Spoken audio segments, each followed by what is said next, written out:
شادی بہت آسان ہے، بس معاشرے سے آنکھیں بند کر لیں۔ گھر کی تعمیر ہو رہی تھی تو چھوٹے بھائی کی شادی کا پروگرام بنا۔ اس سے پوچھا کہاں کرنی ہے۔ اس کی مرضی کی جگہ جا کر لڑکی کے گھر والوں سے بات کی۔ انہوں نے رضامندی ظاہر کی۔ ایک ہی نشست میں بات ہوئی کہ ہم نے جہیز نہیں لینا۔ انہوں نے کہا ہمارا بھی کوئی مطالبہ نہیں۔ 2-3 دن بعد میں نے اس کا نکاح کرنے کا پروگرام بنایا کہ مجھے واپس دبئی جانا تھا۔ نکاح کا پروگرام، جس بھائی کا نکاح کرنا تھا وہ بیچارہ گھر کی کنسٹرکشن کے سارے معاملات دیکھ رہا تھا۔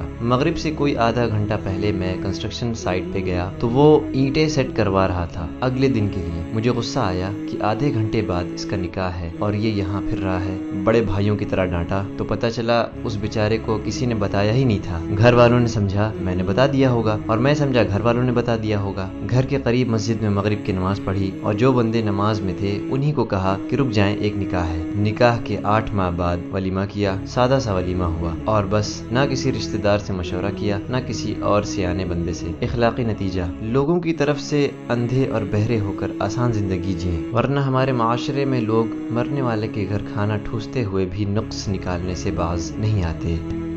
اصلاح کی نیت سے یہ ویڈیو فارورڈ کریں کہ اللہ ہمارے دل کی اصلاح فرمائے، آمین۔ Na na na na na na na na na